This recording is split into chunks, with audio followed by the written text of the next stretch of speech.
السلام علیکم ناظرین، آج ہم بات کریں گے بسنت پر کہ آخر بسنت ہے کیا۔ دنیا کی ہر تہذیب میں کچھ ایسے تہوار ہوتے ہیں جو وقت کے ساتھ بدلتے رہتے ہیں، اور بسنت پنچمی کی پوجا میں ایک خاص بات ہے ہمارے گھر میں۔ کیا ہے وہ پوجا بھوگ اور کس چیز کی پوجا کرتے ہیں ہم ویسے؟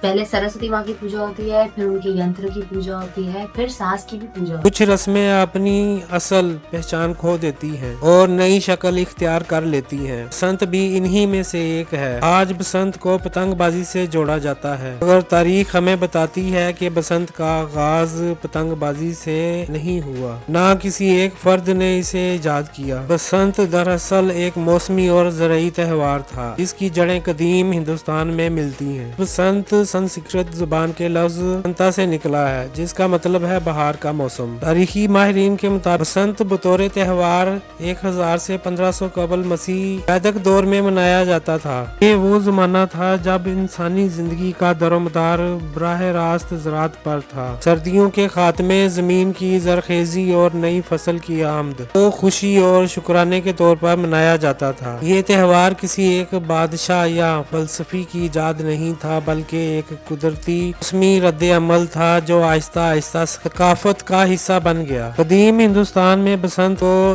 علم اور فن کی دیوی سرسوتی سے منسوب کیا جاتا تھا۔ اس موقع پر پیلے رنگ کے کپڑے پہنے جاتے، موسیقی اور شاعری ہوتی اور موسم بہار کی خوشی منائی جاتی۔ پورے عمل میں کہیں بھی پتنگ بازی کا ذکر نہیں ملتا۔ سوال یہ ہے کہ بسنت کہاں سے آئی؟ تاریخ اس معاملے میں واضح ہے۔ بسنت کی ایجاد چین میں ہوئی۔ چینی تاریخی ریکارڈ کے مطابق بسنت پہلی بار تقریباً 300 سے 400 قبل مسیح بنائی گئی۔ ابتدا میں فوجی مقاصد، پیغام رسانی، فاصلے ناپنے کے لیے استعمال ہوتی تھی۔ بعد میں یہ تفریح کا ذریعہ بنی اور تجارتی راستوں کے ذریعے چین سے باہر پہنچی۔ چین سے نکل کر پتنگ ایران، وسطی ایشیا اور پھر برصغیر میں داخل ہوئی۔ یہ سفر کئی صدیوں پر محیط تھا۔ اہم بات یہ ہے کہ جب پتنگ برصغیر پہنچی اس وقت بسنت پہلے ہی ایک موسمی تہوار کے طور پر موجود تھی۔ بسنت اور پتنگ کا ملاپ مغلیہ دور میں ہوا۔ تقریباً 16ویں صدی میں جب مغل بادشاہ برصغیر پر حکمران تھے، مغلیہ دربار مقامی ثقافت کو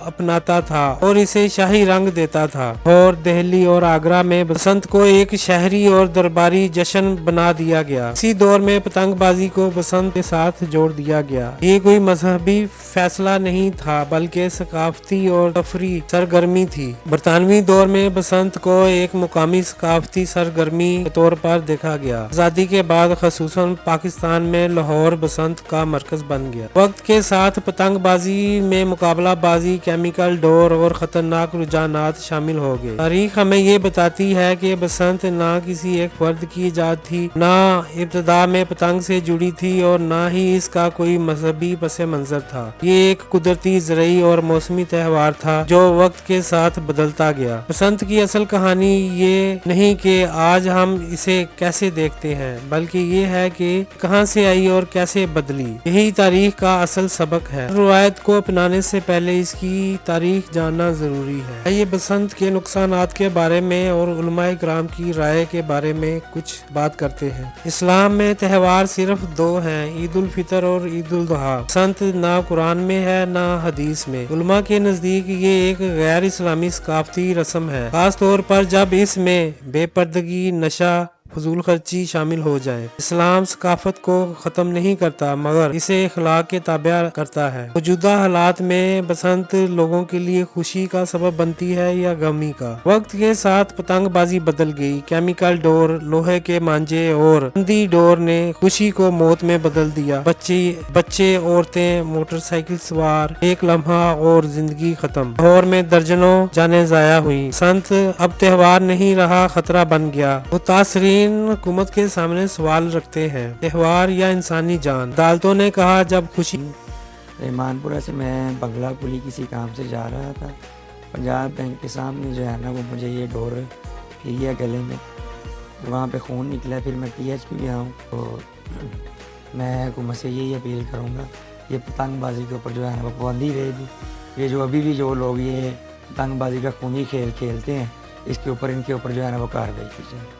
تو میں پنجاب کے عوام کو یہ خوشخبری دینا چاہ رہی ہوں کہ پہلی بار گورنمنٹ اسپانسرڈ، گورنمنٹ آرگنائزڈ